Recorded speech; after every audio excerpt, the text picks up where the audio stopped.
అందరికీ హాయ్ అండి. ఒక చిన్న విషయం మాట్లాడడానికి వచ్చాను.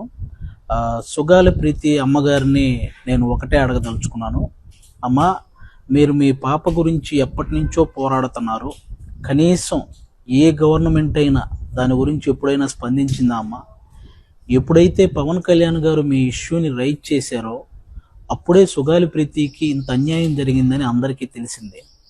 ఎప్పుడైతే పవన్ కళ్యాణ్ గారు ఆ ఇష్యూని రైజ్ చేశారో అప్పుడే ఆ గవర్నమెంట్ స్పందించి మీ ఆయనకు ఒక ఉద్యోగం, మీకు కొంత భూమి ఇవ్వటం జరిగింది. ఆ గవర్నమెంట్ పవన్ కళ్యాణ్ గారు రాకముందే మీకు అవన్నీ చేసుంటే ఆ గవర్నమెంట్కి మీ మీద ప్రేమ ఉన్నట్టు అమ్మ. ఎప్పుడైతే పవన్ కళ్యాణ్ గారు రైట్ చేయడం వల్ల అవన్నీ మీకు చేశారో అంటే పవన్ కళ్యాణ్ గారు అంటే భయం ఉన్నట్టమ్మా. ఇంత చిన్న లాజిక్ మీరు ఎలా మిస్ అయ్యారు అనేది నాకు అర్థం కాలేదు. అంటే పవన్ కళ్యాణ్ గారి ప్రోద్బలంతోనే అది సిబిఐ ఎంక్వైరీ దాకా వెళ్ళింది. ఛార్జ్ షీట్లో పేర్లు మార్చేసి సిబిఐ వాళ్ళకు కూడా అంతు చిక్కనటువంటి అలాంటి కేసు గురించి ఇంకా పవన్ కళ్యాణ్ గారు ఇంకెంతకాలం పోరాడతారమ్మా? మీరైనా ఆలోచించాలి. అలాంటి పవన్ కళ్యాణ్ గారిని పట్టుకొని ఓట్ల కోసం ఈ ఇష్యూని వాడుకున్నారు. ఆ మాట నీకు ఎలా అనిపించాలనిపించిందమ్మా తల్లి? అసలు ఎవరికి అర్థం కాలేదు. ఓట్ల కోసం పవన్ కళ్యాణ్ గారిని ఇష్యూని వాడుకుంటున్నారా? అరే, తన నెలకి తనకు వస్తున్న జీతంలో ₹1 కూడా తీసుకోకుండా వస్తున్న ప్రతి రూపాయిని పిఠాపురంలో ఉన్న అనాథ పిల్లలకి పంపిస్తున్నటువంటి పవన్ కళ్యాణ్ గారు ఓట్ల కోసం ఒక ఇష్యూని వాడుకుంటారా? కుల మతాలతో సంబంధం లేకుండా కష్టాల్లో ఉన్న ప్రతి రైతుకి ₹2 లక్షల సహాయం చేసుకుంటూ వెళ్ళిన పవన్ కళ్యాణ్ గారు ఓట్ల కోసం ఒక ఇష్యూని వాడుకుంటారా? మీలాగే ఫిజికల్లీ హ్యాండిక్యాప్డ్గా ఉన్న మహిళా క్రికెటర్లందరికీ తన సొంత డబ్బులు ₹1 సహాయం చేసిన పవన్ కళ్యాణ్ గారు ఓట్ల కోసం ఒక ఇష్యూని వాడుకుంటారా? అరే, ఇంకా ఎన్నని చెప్పాలమ్మా? ఒక ముసలావిడ జస్ట్ జనసేన విజయం కోసం కోరుకుంది అని చెప్పి ఆవిడని ఆఫీస్కి పిలిపించి ఆవిడకి చీర పెట్టి డబ్బులు పెట్టి నీకు ఇంకో కొడుకున్నాడమ్మా అని చెప్పిన పవన్ కళ్యాణ్ గారు ఓట్ల కోసం ఒక ఇష్యూని వాడుకుంటారా? అన్నా, మాకు రోడ్లు కావాలి అని చిన్న పిల్లల దగ్గర నుంచి పేద పిల్లల వరకు ఎక్కడ ఏ మారుమూల ప్రాంతాల్లో ఎవరు అడిగినా సరే వెంటనే స్పందించి అక్కడ రోడ్లు వేయించిన పవన్ కళ్యాణ్ గారు ఓట్ల కోసం ఒక ఇష్యూని వాడుకుంటారా?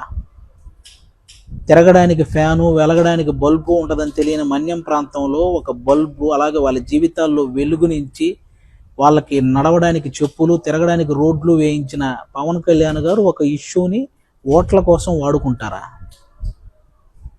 అమ్మా, ఓట్ల కోసం ఇష్యూని వాడుకునే వాళ్ళు సంపాదించుకుంటారు కానీ ఇలా సహాయం చేయరమ్మా. మీరు ఇది ఒక్కటి గుర్తుపెట్టుకోవాలి. ఆ మాట మీరు ఎందుకు అన్నారో తెలియదు. పాలు పోసిన వ్యక్తినే కాటేసే మనస్తత్వం మీకు ఎలా వచ్చిందనేది నాకు ఇప్పటికీ అర్థం కావట్లేదు. ఒక్కసారి దయించి మీరు పవన్ కళ్యాణ్ గారు కాకుండా ఈ ఇష్యూని మీరు కోరుకున్న విధంగా ఎవరైనా నిజంగా న్యాయం చేయగలిగితే నా జీవితంలో జనసేన గురించి మాట్లాడనమ్మా.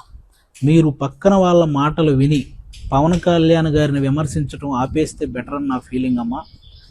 అలాగే నెక్స్ట్ ప్రొఫెసర్ నాగేశ్వరరావు గారు, ఏమండి, అమిత్ షా గారితో పవన్ కళ్యాణ్ గారు ఇలా అన్నారు అని మీరు తప్పు మాట్లాడినప్పుడు ఈయన డబ్బులు తీసుకునే ఇలా అన్నాడు అని జన సైనికులు అనడంలో తప్పే ఉందండి. అయినా ఇది రేడియో కాలం కాదండి. మీరు ఏదైనా చెప్తే అది వినుకుంటూ మేమేం మాట్లాడకుండా కొట్టుకుంటూ వెళ్ళడానికి సోషల్ మీడియా కాలం. కంపల్సరీ మీరు విశ్లేషిస్తే దాని మీద విశ్లేషించడానికి అందరూ రెడీగా ఉంటారండి.